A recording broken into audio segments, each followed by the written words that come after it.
Bonjour, vous voyez la chaîne Tov, la chaîne des actualités juives. Et aujourd'hui, on accueille chez nous le Rav Uri Cherki, le fondateur de l'organisation Brit Olam. Le Rav, comment allez-vous? Ça va, comme tout le peuple d'Israël, et shalom à tout le monde. Alors, monsieur le Rav, hier on a marqué le jour du meurtre de Ilan Halemi, un juif qui a été tué par des antisémites musulmans en France. Et à partir de ça, on peut voir que la vie en France pour les juifs français devient de plus en plus difficile. Est-ce que vous pensez qu'il y a un futur pour les juifs en France? Le futur, l'avenir des Juifs de France n'est pas différent de celui de l'Europe dans son ensemble. L'Europe aujourd'hui est confrontée à une grave crise de civilisation. Elle est également confrontée à une agression larvée de l'islam sur l'Europe dans son ensemble.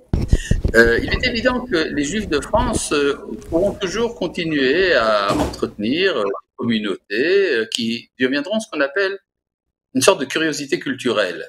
Vous avez toujours dans tous les pays, vous avez toutes sortes de phénomènes de civilisation. Pourquoi le judaïsme n'en serait pas un? Mais en tout cas, il est évident que ce que le peuple juif a à donner à l'humanité, sa contribution à l'évolution de l'histoire, ça ne se passe pas là-bas. Aujourd'hui, le destin d'Israël se fait dans l'État d'Israël et c'est à partir de là qu'il doit rayonner sur l'ensemble de l'humanité. Alors, il est évident qu'il y aura toujours des problèmes de sécurité étant donné l'instabilité de la société européenne actuellement. Ce n'est pas vraiment ça le fond du problème. Le fond du problème, c'est de savoir qu'est-ce qui est aujourd'hui pertinent du point de vue du devenir de la nation d'Israël au moment du retour historique sur sa terre. Est-ce que vous pensez que le juif de France doit faire leur aliyah maintenant? Vous savez, il y a une sorte de mantra qui est que l'aliyah ne doit pas se faire par précipitation, l'aliyah ne doit pas se faire à cause de la peur, de la violence. À mon avis, c'est faux. L'aliyah est toujours justifiée, quelle que soit sa motivation. Alors c'est vrai que parfois on fuit l'antisémitisme, c'est parfois on est porté par un idéal, mais de toute manière, la providence s'en mêle. Donc, celui qui veut donner un véritable sens à son judaïsme doit comprendre que le lieu où ça se produit, le lieu où ce judaïsme a son importance, c'est effectivement dans l'État d'Israël. Donc évidemment, tous les Juifs de France et du monde entier d'ailleurs sont invités à faire leur aliyah.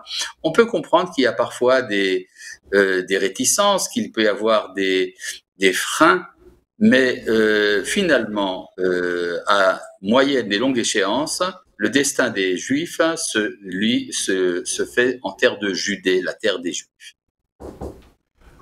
Monsieur le Rav, venez, on ne parle pas que des juifs, mais aussi des non-juifs. Est-ce que Oui. vous pensez, quels sont les problèmes les plus importants à qui fait face la France ces jours-là? On peut parler de l'immigration, on peut parler des autres problèmes. Quels sont les problèmes les plus importants dans la France aujourd'hui? Le problème fondamental de la France aujourd'hui, c'est chercher un sens à son identité. Nous vivons aujourd'hui dans une période d'effacement des identités, de globalisation totale, et donc il y a également un danger de perte du sens de l'esprit collectif.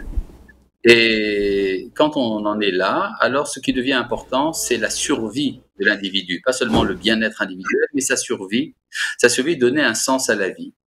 Et donc, il est important que la France et le monde entier se posent des questions et soient à la recherche de solutions au niveau de sa quête spirituelle. Aujourd'hui, il est évident que les idéologies s'effondrent, les religions aussi. Mais il y a une ascension importante de la recherche du sens, une ascension importante de la spiritualité. Or, je pense que se mettre à l'écoute d'Israël peut être important justement pour les nations du monde qui, à juste titre, sentent que leur civilisation est en déclin et qu'elle a besoin d'être revivifiée, pourquoi pas à la source d'Israël. Rav Cherki, on voit chez la population blanche de France une montée dans la popularité de l'idéologie athéiste. On peut dire que une grande partie des problèmes à qui fait face la France aujourd'hui sont liés à la montée de cette idéologie-ci. Est-ce que vous pensez que les Français doivent revenir à leur identité chrétienne? Je parle des Français blancs, pas des Français juifs, bien sûr. Bon, vous comprenez, le christianisme, au niveau, disons, dogmatique, au niveau théologique, n'est plus populaire, mais il reste quand même ce qu'on appelle une donnée culturelle. Et il y a un héritage culturel très profond du christianisme en France. Il ne peut pas être effacé comme ça, tout de go. Et il est évident que la sensibilité religieuse liée au christianisme a un sens, même si au niveau dogmatique, au niveau de la théologie, il y a un effondrement de cette théologie. Mais on peut dire que l'athéisme, du point de vue du judaïsme, ne fait pas peur. On pourrait même dire classiquement, il y a une sorte de sympathie pour l'athéisme dans la tradition juive. Vous connaissez ce texte talmudique qui dit « Tout celui qui nie le paganisme est appelé juif ». Et c'est donc, on peut dire que l'athéisme remplit une sorte de fonction de purification des esprits. Au contraire, plus on est athée, plus on a des chances d'y voir clair. Si vous y voyez clair, alors vous pouvez également rechercher un sens authentique. Donc, on peut dire que à la fois cette montée de l'athéisme et également le retour à la sensibilité culturelle chrétienne peuvent créer une synthèse qui peut éventuellement donner un sens à la vie collective du peuple français.